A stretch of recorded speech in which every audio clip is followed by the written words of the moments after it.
welcome to the Energy Startalk LP. Nice to have you here. Thank you. It's great to be here. How are you? I'm very good. Very good. I think I'm over my tired jet lag situation, sort of. You came here yesterday to Berlin? Yeah.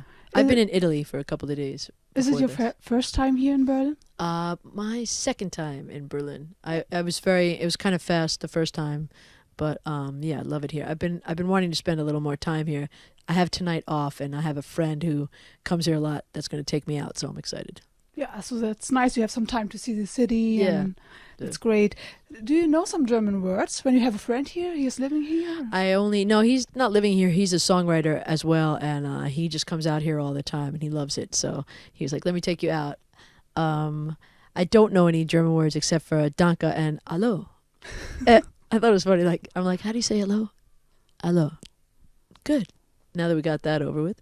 And you just need to know, ich will ein Bier. What is it called? I want a beer. Oh, yeah. Say it. Say it. Ich will ein Bier. Or you can say, ein Bier bitte. Ein Bier bitte? Ein Bier bitte. Ein Bier bitte. All right, cool. Yeah. Ein Bier bitte. Perfect. Wow. You made my whole stay here much better. Your song Lost on You is a big hit around the world. It's already #1 in Greek or something. Yeah. So great. Greece and Italy and Romania and I think Israel and Turkey or something like that. I don't know. It's cool. Everywhere. Can you remember the first moment when you maybe heard it on the radio first, or when you... You know, I have not heard it on the radio yet. No. That always happens to me, though. I mean, not that I've had anything played this much, but usually I can tell when friends are hitting me up. Like, I have friends that are, for some reason, I have a ton of friends in Italy right now, and they're all like, I keep hearing your song. They're almost annoyed. Yeah. I'm like, okay. Tell us the story behind the song. What is it about? Well, you know, I mean, it's about a failed relationship, but it was about the relationship basically before you know it's failed. Like, you haven't, you know, and you haven't given up on it at all in your mind. You know, you just you know, like, you don't feel well about it, but you can't even think about it ending. You'd be like, oh my God, no, it's not going to end. That's not going to happen. But this is, you know, it's definitely messed up right now. So it was like that feeling, and the kind of, I'm basically in it, I think, just kind of sort of begging the person not to keep not understanding what they're doing to this relationship, you know. So that is always good for songwriting, right? Yeah, always, like, for sure. Problems. I think, yeah, and I think it's like, you know, once I you know, not because I'm awesome, just because I'm lucky. I hadn't really been broken up with before. That sounds terrible. Yeah, you know, no one's ever broken up with me before. But it was like, you know, I think when people say, what would you rather, be broken up with or break up with someone, and it is a very helpless feeling too, breaking up with someone and not wanting to be with them anymore. But I think definitely the more helpless thing would be being broken up with, because you really don't have a choice. You know, like, you're just like, you can't, there's nothing you can do. You know? Some people might also know you from other songs, because you also writing songs for artists like Rihanna, Christina Aguilera. How did that come, that you also write for others? I think, you know what the funny part is that it came from writing so many songs for myself that never got out there, that nobody wanted at the time. And then suddenly they got picked for other artists. And I was like, oh, this is so ironic when they're like, yeah, you don't have a song. We don't know what song to put out of yours. We'll just take your songs and give them to somebody else, which is, you know, it's kind of like a bit of a, you know, a mind... insert expletive right there. But I think, you know, it really, when I started writing so many songs, I realized that I could. It was like something I realized I could do. And then I just really buckled down and started doing that, because I just felt like I enjoyed it, and it was very satisfying. And, you know, you have to have a certain kind of strong stomach for it in some ways, because I think a lot of people, especially in art, I notice, I don't know about everybody, but I feel like the people that I know and myself, it's like rejection cuts very deep. people, like if you say you don't like something of someone's artistically, it could kill them. Like literally, it's like very, it's a very deep thing to, because you're exposing like yourself on a very deep level. And if someone isn't into it, it's pretty devastating. So, but I think songwriting made me very strong, because you would think you wrote something that was great, and then, suddenly it'd be like, eh. I mean, and even if you have written something great, like that's why you have to be strong. Like when I wrote Lost on You, I wrote it 2 years ago. Now, people have said it, like people around in my circle, my friends told me it was like really good, stuff like that. I thought it was really good, but I was on another record label before I was on this record label, and a lot of people had left the label, so and they were very behind me, but the new people wanted to hear my new stuff to see if they were going to keep going with me, and I played them that song amongst others that are doing well, and they dropped me.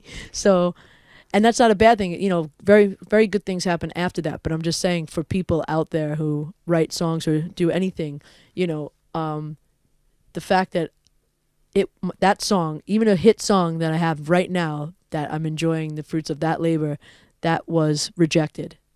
So that's what I feel like is a huge lesson to me, for any artist, is that, you're gonna be rejected. Being rejected is the best thing that could ever happen to you if you're ever gonna actually be an artist. So I can imagine that it's a kind of a strange feeling to give away your babies to other ones. Yeah, I mean, yes and no. I mean, I think to me it's the ultimate form of connection and communication. It's like passing along a story, like, in ancient times, you're giving someone a story and then they're taking it and giving their interpretation of it. And I think that's really beautiful, because fans are always interpreting songs, but it's an interesting kind of permutation of a song to give it to another artist that then takes their soul and their energy and sings it a certain way and gives it a different interpretation. I think that's really cool. Have there been an interpretation you didn't like? No. Yes, actually, and I don't let them go. Yeah. Like I had this song that I wrote for CeeLo, kind of, and then and the only other artist that I could picture it doing it was like Amy Winehouse, and unfortunately, as we know, but and in my head, not that they wanted to do it. I'm just saying, in my head, I felt like they had the depth and the right kind of humor in their way, and I might do it myself at some point. But somebody sent me a song, a version of it by like a very young woman. It was really good, but it just like, it had none of the interpretation, was like completely wrong, because I just felt like she didn't understand what I was saying. You know what I mean? She also spoke a different language, so so maybe it was that, but it was just wrong for the song, and I just felt bad, but I was like, no, I can't, sorry, and it wasn't nothing personal. I just like, if I hear something that is my song and it's absolutely wrong to me and it's not getting the song across at all, I will stop it. And do you write in a different way when you write for others and not for yourself? I do. I do and I don't. I try not to, but I feel like when I know I'm writing for somebody else, sometimes I try to interpret what they're going through or what I think they're going through. Like, I had this interesting, funny moment. I wrote a song for Leona Lewis when I wasn't not with her, and then I wrote a song with her, and I was and I didn't want to tell her.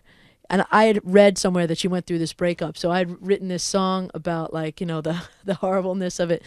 And I mean, I don't want to give anything away. She probably won't even remember, but I was trying to get into, like, so it's really hard, right? She's like, no, it was great. It was like the best thing that ever happened to me. I was like,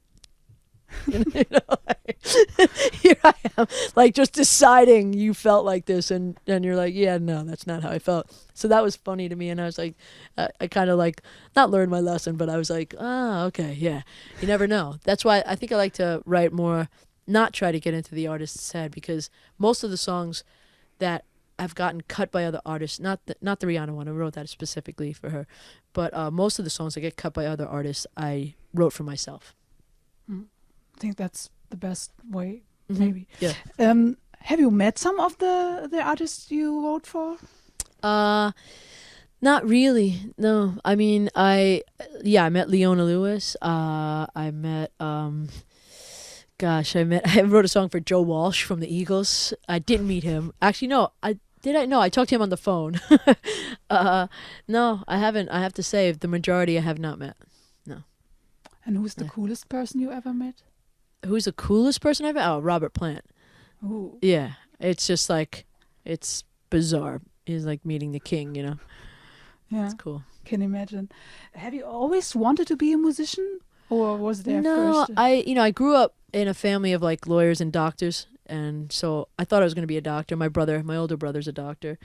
And I don't know. I didn't at all. My family, it wasn't like something you did. It was something you did as a hobby, kind of. And then my mom passed away when I was a teenager, and I just was like, you know what? I think I've gotten the most joy and the best version of myself doing music, and maybe I will. I couldn't believe it. Like, I couldn't wrap my head around like being like, I'm going to be a musician. You know what I mean? Like, you're not going to go to college? Nope. Going to be a musician. Where are you going to go? I don't know. Like, I had no idea. Just like drop kicked myself into New York City, in the heart of New York City, and just was like, all right, here we go. And you started with your own songs or with? Yeah, I started writing my own songs. I mean, you know, and that was the interesting thing, because like back in the day, I would write, 10 to 13 songs a year and be like, these are amazing. I'm going to put these on a disc and I'm going to put them out and I'm going to be huge, Of course. And then when I signed to a major label finally, and they like made me write all these songs, or like, put me in the position to write all these songs, I was like writing like 65, 75 songs a year for the 3 years.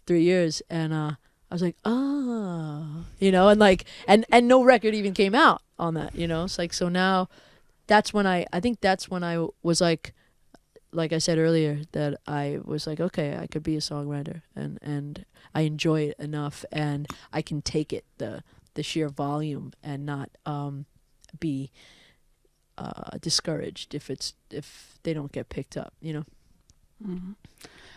Your EP is out already here, and an album is coming this year. Yes. You already have a release date? I don't have a release date, but I have all the songs. I just got to get them all compiled together. I'm excited. I have some, like, even very recently, I just wrote some really, really dope songs. I'm excited. So I guess your fans are excited too. I hope so. You never know. They might be like, what is this? What can they expect? I ordered pizza. I don't know.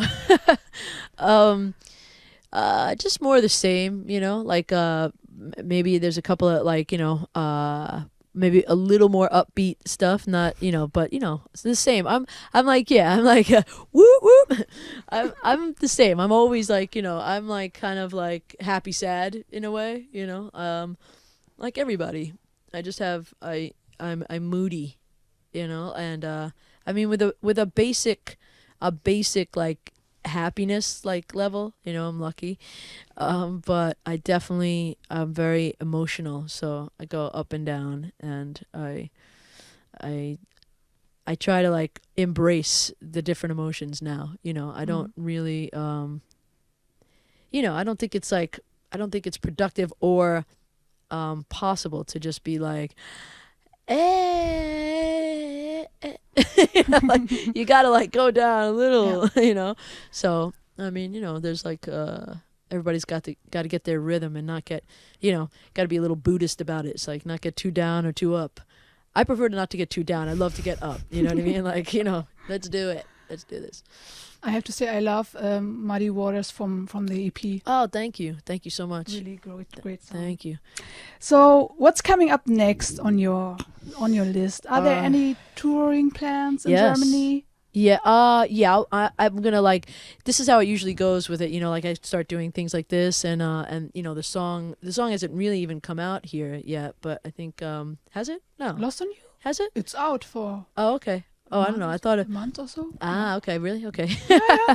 For some reason, someone told me You're the like official top 50 in the Really? airplay charts. Oh, nice. On the radio, Hey, there so- you go.